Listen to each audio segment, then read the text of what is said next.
지난주 말씀에서 하나님은 우리를 신이라고 불렀고, 정확히 히브리 말로 하면 하나님께서 우리를 하나님이 하나님과 같이 우리를 하나님이라고 부르셨습니다. 대단히 충격적인 말씀 아닌가요? 감히 내가 하나님처럼 하나님이라고 불릴 수 있다라는 그 사실에 저는 믿기지가 않았습니다. 내가 신이라니, 내가 하나님에게 하나님이라 불림을 받을 그런 존재가 된다는 사실에 도저히 믿기지가 않았지만, 지난 한 주간 그 말씀을 기억하면서 기분이 괜찮았어요. 그래도 참 좋았습니다. 싫지는 않았어요. 언젠가 주님이 이 땅에 오시는 그날에 우리가 다 하나님의 아들이 돼서 하나님처럼 되고, 우리 하나님 아버지와 함께 저 높은 하늘가에서 우리가 거닐며 천국에서 행할 수 있을 것을 상상하며 빨리 주님 오시기를 소망해 봤습니다. 그때 여기 계신 모든 분들이, 여기 있는 우리 선민장로교 성도님들이 그 자리에 다 함께 하기를 간절히 축복합니다. 그것은 오직 예수를 믿는 믿음 안에서 가능한 거예요. 예수를 빼고는 우리는 하나님께로 갈 자가 아무도 없습니다. 그런데 말입니다. 우리가 그런 좋은 날을 보기 앞서서 이 세상은 우리가 그 영광된 하나님의 아들들로, 하나님의 자녀들로 나타나는 그 일에 대해서 이 세상은 원하지 않고 있다라는 거예요. 왜냐하면 그날이 이 세상의 권세 잡은 자의 마지막 날이 되기 때문에 그렇습니다.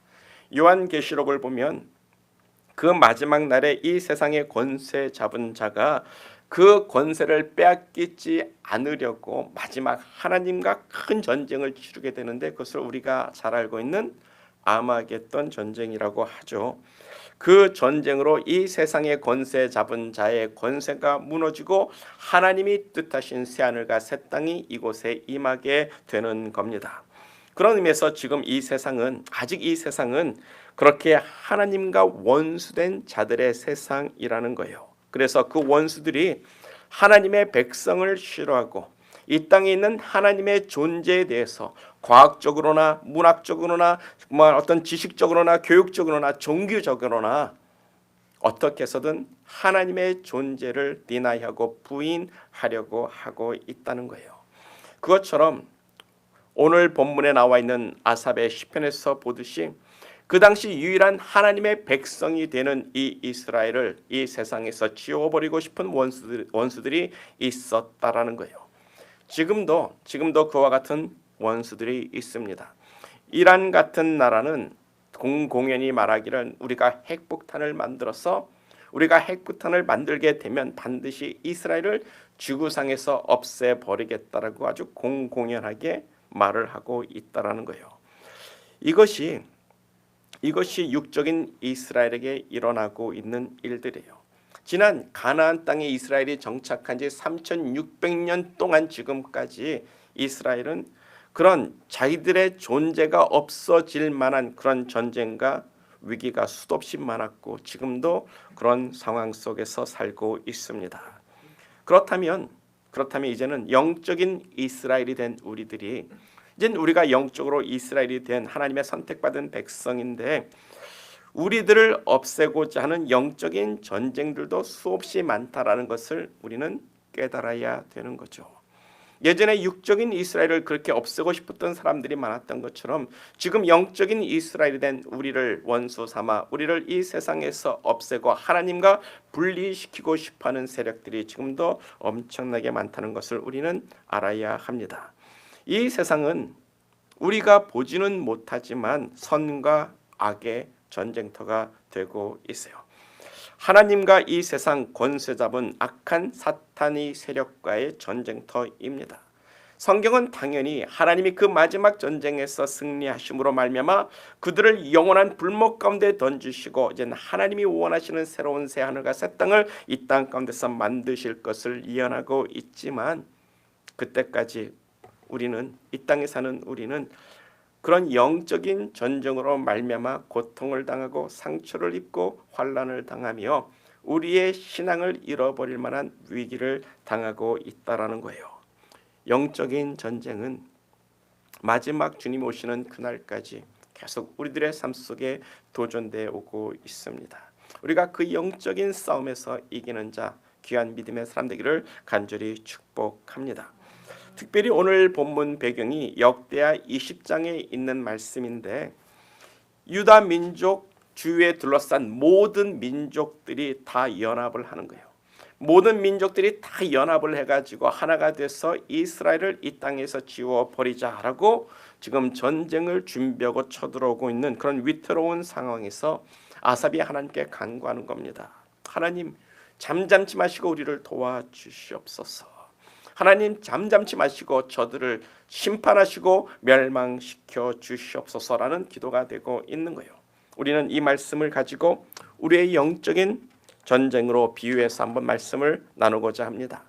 그래서 첫 번째로 우리들이 생각해 볼 것은 주의 원수들이에요. 본문 2절에 이렇게 말씀하고 있습니다.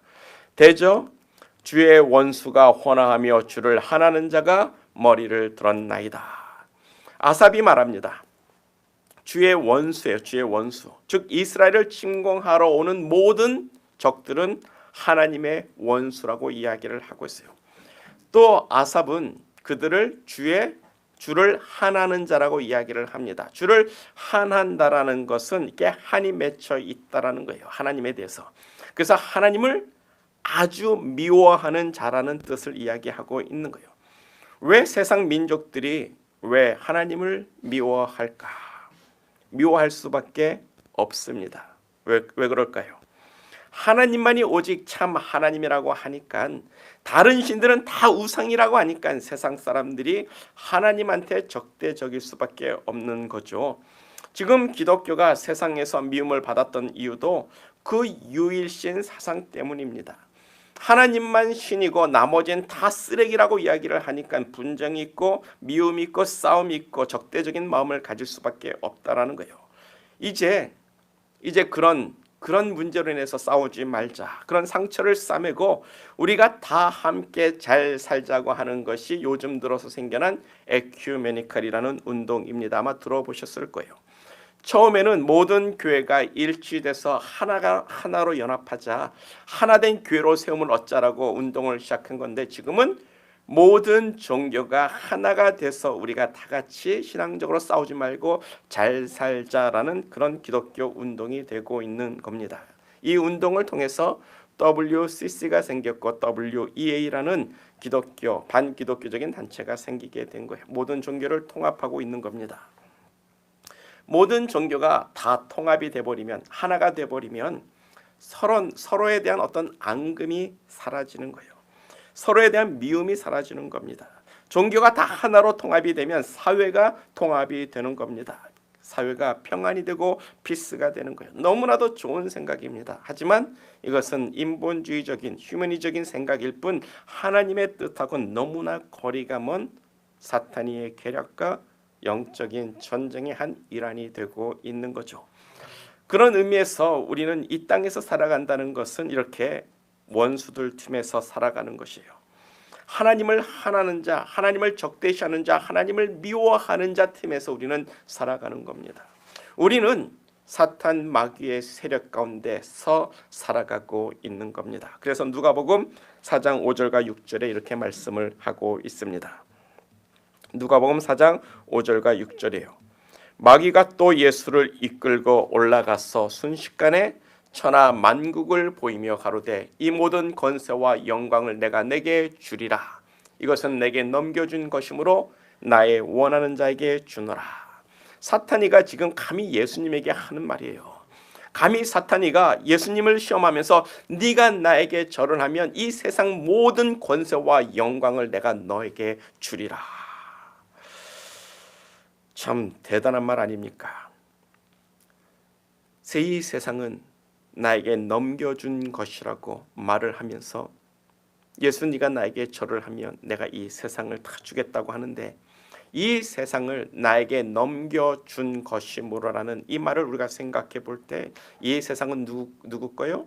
사탄이 거라고 사탄이가 지금 클레임을 걸고 있는 거예요. 누가 넘겨줬습니까? 하나님이 넘겨줬습니까? 아니죠. 저는 아니라고 생각합니다.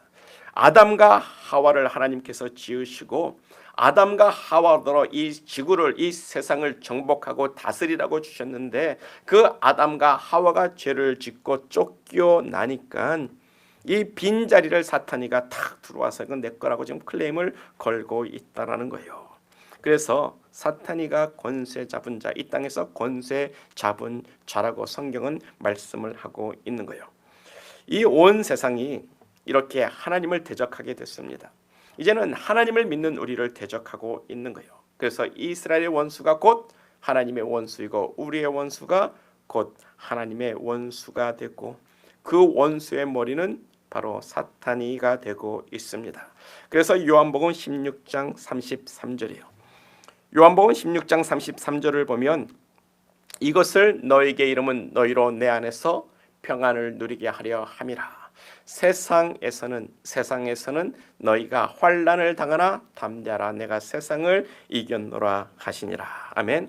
이것이 답이에요. 이것이 답입니다. 하나님은 이 세상에서 그 악한 원수 마귀 사탄과 그 세력들이 소리치며 호나하며 하나님을 미워하는 자들이 들고 일어섰지만 하나님은 침묵하지 않으셨다라는 거예요. 하나님은 잠잠하지 않으셨습니다. 하나님은 고요히 주눅들어 있는 그런 신이 아니란 말입니다. 하나님은 승리하셨어요. 하나님은 잠잠치 아니하셨고 하나님은 일어서셨고 하나님은 이 세상 일에 간섭하셔서 승리하신 하나님이라고 말씀을 하고 있는 거예요. 바로 예수 그리스도는 그 하나님이 이 땅을 향하여 간섭한 증거이며 그 십자가와 부활이 하나님의 승리의 깃발이 돼서 의미하고 있는 것을 말씀하고 있는 거예요. 내가 승리하였노라. 아멘. 하나님이 승리하셨습니다. 예수가 승리하셨습니다. 그러므로 하나님을 믿는 백성 우리도 승리할 줄 믿습니다. 그래서 우리가 이 세상에서 담대하라고 말씀을 하고 있는 거예요. 그런데 문제는 뭡니까? 아직도 하나님을 믿는 백성들이 아직도 이 세상에서 환난을 당하고 있다라는 거예요. 왜냐하면 아직까지 이 세상은 누구의 세상이요? 마귀 사탄이가 세력 잡고 있는, 권세 잡고 있는 세상입니다. 주님이 다시 오시고 마지막 그 예언이, 요한계시록 예언이 다 이루어지기까지는 아직 끝이 나지 않는 거예요. 그때까지는 아직 사탄이가 이 세상에서 주름 잡고 있기 때문에 우리들이 환난을 당하는 줄 믿습니다. 그러나 담대하십시오. 결국은 우리도 승리하는 하나님의 백성, 하나님의 자녀들이 될 줄 믿습니다. 우리가 환난을 당하나, 우리 삶 속에서 여러모로 많은 고난을 당하나 담대합시다. 하나님은 우리의 환난 날에 잠잠히 계신 분이 아니고 침묵하시는 분이 아니라 우리의 삶에 간섭하시고 우리의 삶에 말씀하시고 우리의 삶에 역사하시고 우리를 위로하시는 하나님이 되십니다. 아멘. 그래서 두 번째로 우리가 생각해 볼 것이 주의 백성, 주의 숨기운 자들이에요. 본문 3절과 4절입니다. 저희가 주의 백성을 치려하여 관계를 꾀하며 주의 숨긴 자를 치려고 서로 의논하여 말하기를 가서 저희를 끊어 다시 나라가 되지 못하게 하여 이스라엘의 이름으로 다시는 기억되지 못하게 하자. 아삽은 자신들을 주의 백성이라고 합니다. 주의 숨긴 자라고 고백을 하고 있어요. 하나님의 원수들, 하나님을 미워하는 자들이 하나님을 대적할 수는 없습니다. 그렇죠? 감히 자기를 만든 피조물들이 자기를 만드신 전능자 창조주 하나님을 대적할 수 있겠는가? 없습니다. 절대로 안 돼요. 그러니까 사탄 마귀가 하나님의 가장 약한 부분을 치고 공격하고 대적하고 들어오는 것이 바로 하나님의 백성들, 우리 피조물들이에요. 하나님의 백성들, 하나님의 숨긴 자들을 공격하고 치고 들어오는 겁니다. 우리가 이 세상에서 고난받는 이유는 우리가 하나님의 백성이고 하나님의 숨긴 자들이기 때문에 그렇습니다. 여기서 숨긴 자라는 이 말의 히브리 원뜻은 보배로운 자라는 뜻이에요. 보배로운 자. 여기서 숨긴 자라는 것은 보배로운 자, precious, 아주 귀한 자라는 뜻이에요. 너무 보배롭고 너무 귀해서 어떡합니까? 하나님이 숨겨둔 자라는 뜻을 이야기하고 있는 거예요. 하나님이 보시기엔 너무너무 존귀한 자녀들이니까 하나님께서 숨기고 싶고 보호하고 싶은 자들이라는 겁니다. 하나님이 보시기에 여러분들은 너무나도 보배로운 존재들입니다. 왜요? 자기의 모양과 자기의 형상을 따라 우리를 만드시고 우리에게 자기 입에서 나온 생명을 불어서 우리가 살아있는 영되게 하신 하나님의 자녀들이기 때문에 그래요.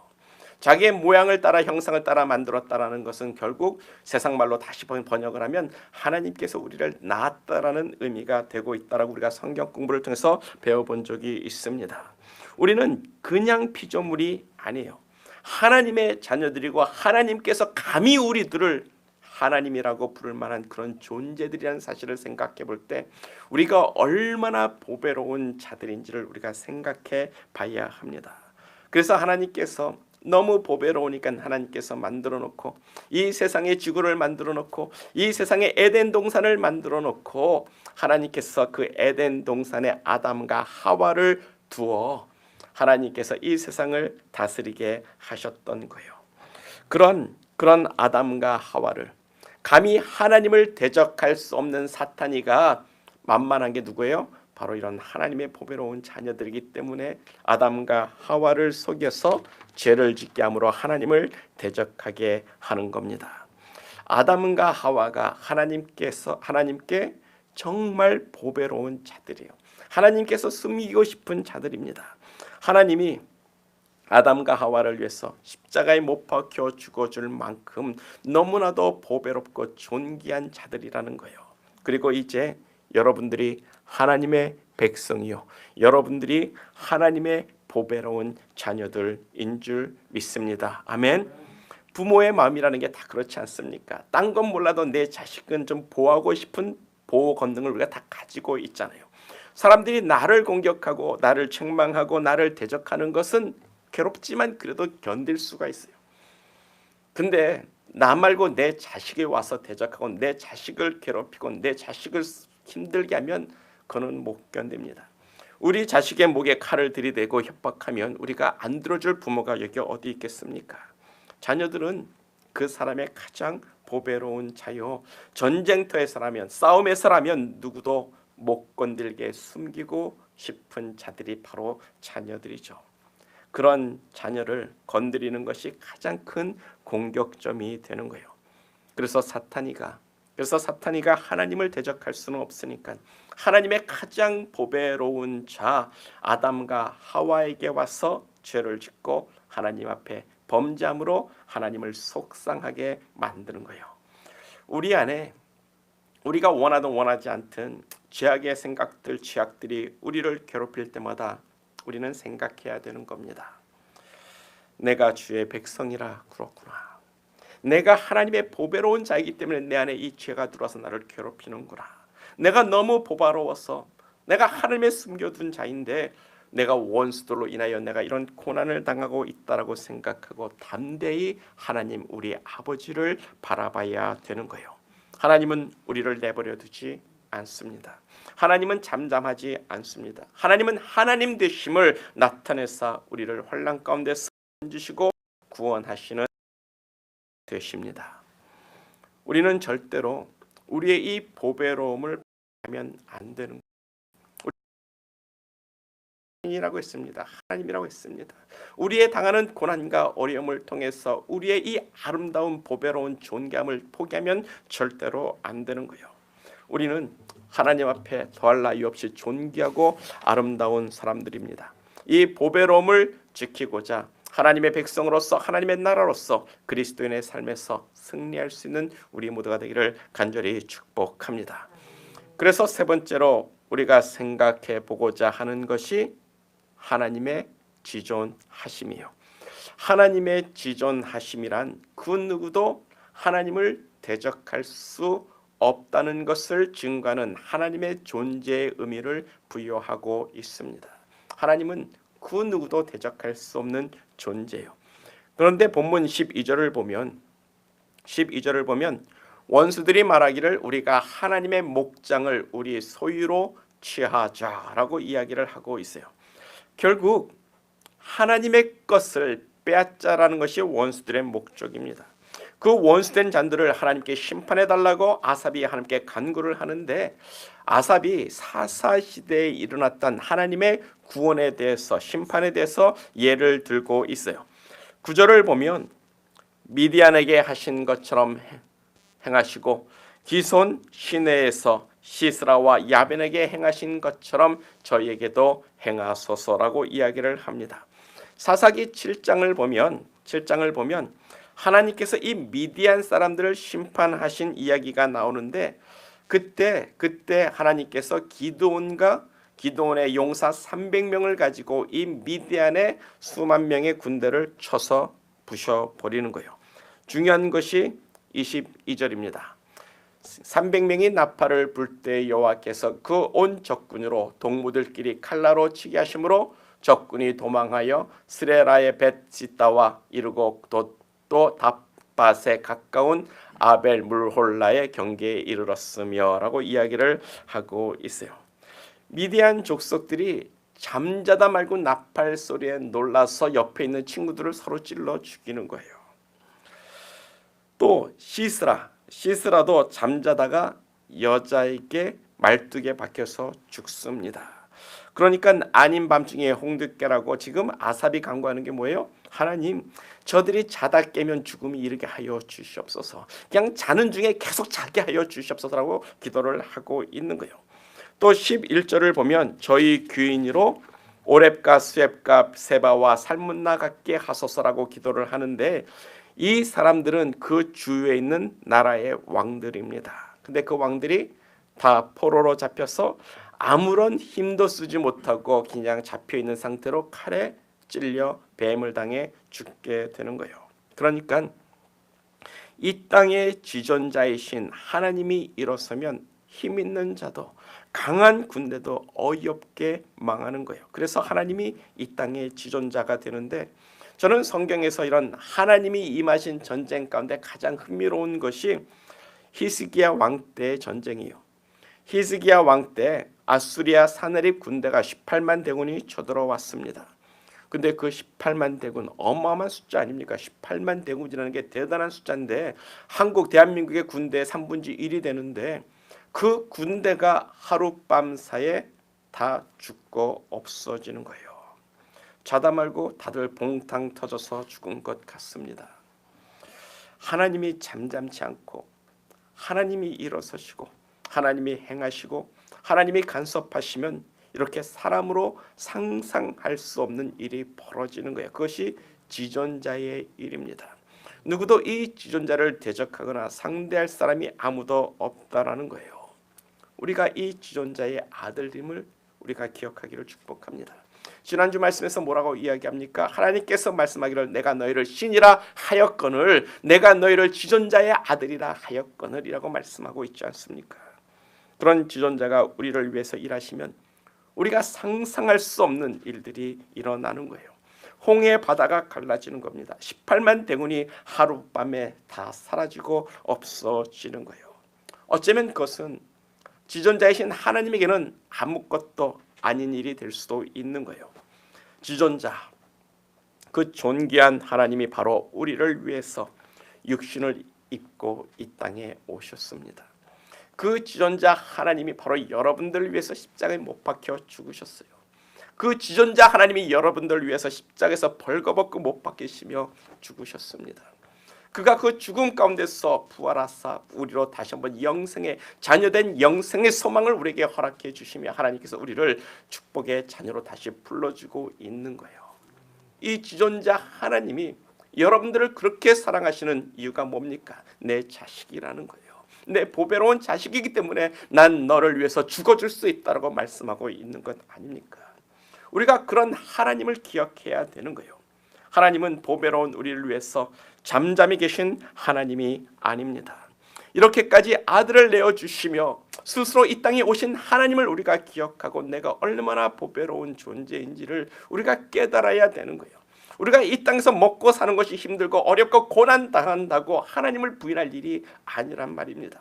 우리는 이 땅에 살아가는 것이 어쩌면 고난을 위해서 태어난 삶이 될 수밖에 없는 거예요. 이미 우리는 죄를 가지고 태어났습니다. 아담과 하와가 죄를 졌기 때문에 우리도 죄를 질 수밖에 없는 원죄를 가졌고 신 내처를 가졌고 죄의 본성을 가졌기 때문에 우리는 어쩔 수 없이 이 세상에서 죄를 지며 고난당하며 살 수밖에 없는 존재라는 거예요. 그렇게 죄인이 된 우리임에도 불구하고 하나님이 우리를 사랑하셨고 하나님이 우리를 보배롭게 여기시며 이 죄진 인간을 향해서 우리를 하나님이라 부르며 지존자의 아들이라고 부르시는 그 하나님의 음성을 들을 수 있는 저와 여러분 되기를 간절히 축복합니다. 하나님은 이 귀한 보배로운 자녀를 위해서 절대로 잠잠하시는 하나님이 아니십니다. 그 하나님을 바라볼 수 있는 우리 모두가 되기를 간절히 축복합니다. 하나님이 잠잠하지 않고 일어서면 우리가 상상할 수 없는 일이 벌어지는 거예요. 우리가 기도할 때 우리가 이 아삽처럼 기도해야 됩니다. 아삽이 하나님께 잠잠하지 말고 침묵하지 말아달라고 간절히 기도한 이유에 대해서 우리가 생각해 보면 본문 16절에 이렇게 말씀하고 있어요. 여호와여 수치로 저희 얼굴에 가득해 하사 저희로 주의 이름을 찾게 하소서. 저는 이 기도가 이 본문의 핵심이라고 생각합니다. 하나님의 간섭하심으로 상상할 수 없는 일들이 벌어질 때 적군이라도 원수라도 하나님을 알게 되는 거예요. 와, 여호와 하나님이라 이름한 자가 이렇게 능력의 하나님인 줄 내가 미처 몰랐구나. 그 하나님을 알게 돼서 그 하나님을 찾고픈 마음이 들어야 하는 겁니다. 그래서 때로는 우리의 환난이 필요하고 우리가 간절한 하나님께 기도하는 기도가 필요하고 그래서 하나님의 기적과 표적이 이 땅에 나타내져야 되는 거예요. 그것을 우리가 간증이라고 하는 건데 우리 믿음의 사람들로서 우리의 입술에 그런 간증거리를 가지고 하나님이 내 안에서 어떻게 역사하셨는지를 알 수 있는 여러분 되기를 간절히 축복합니다. 그것이 하나님을 알리는 증거가 되고 그것이 하나님을 찾는 일이 돼서 그 영혼도 구원받고 하나님을 믿는 백성의 축복을 경험할 수 있는 것 아니겠습니까? 그래서 결론으로 본문 18절이요. 여호와라 이름하신 주만 온 세계의 지존자로 알게 하소서. 아멘. 오직 여호와의 이름이 증거되어지는 것, 여호와라 이름하신 그 하나님이 이 땅의 지존자이심이 알려지는 것, 그것이 우리가 하나님이 내 삶 가운데서 역사하시고 우리 기도 가운데 응답해 달라고 기도해야 되는 이유가 되는 겁니다. 우리의 욕심을 구하는 것만이 아니라는 거예요. 우리의 필요만을 구하는 것이 아니란 말입니다. 내 이 기도를 통해서 간구를 통해서 응답을 통해서 뭐가 증거되어져야 하냐면 바로 하나님이 지존자 하나님이심이 증거되어져야 한다라는 거예요. 하나님이 이 땅에서 역사하시고 간섭하시고 놀라운 능력을 나타내시는 이유가 하나님의 지존자의 힘을 이 땅에 증거되어지게끔 해야 하는 겁니다. 하나님이 우리의 하나님이 되시고 우리의 지존자가 되시며 우리의 능력의 아버지가 되심을 우리가 알기를 간절히 축복합니다. 그래서 우리가 얼마나 보배로운 자인지 지금 내 삶이 참 어처구니 없고 부족하고 정말 남 앞에 내놓을 만한 삶의 모습이 아니라 할지라도 부끄러운 삶을 살고 있다 할지라도 사람에게 정말 수치된 삶을 산다 할지라도 그 삶이 우리의 삶이 전부가 아니라는 사실을 깨닫기를 축복합니다. 우리는 하나님께 보배로운 자요 하나님이 숨기고 싶은 귀한 자녀가 됨을 기억해서 우리의 이 보배로움을 절대로 포기하지 맙시다. 고난과 환난과 어려움과 가난과 병듦이 있을지라도 우리의 이 보배로움을 포기하지 않고 끝까지 우리의 믿음을 지켜서 하나님 앞에 다가가는 귀한 믿음의 사람 되기를 간절히 축복합니다. 여러분들은 너무너무 보배로워서 하나님이 숨기고 지키고 우리를 위해서 죽고 싶은 자녀들이 됩니다. 다 같이 기도하겠어요. 기도할 때 우리의 보배로움을 알아서 감사할 수 있는 시간이 되기를 간절히 축복합니다. 전능하시고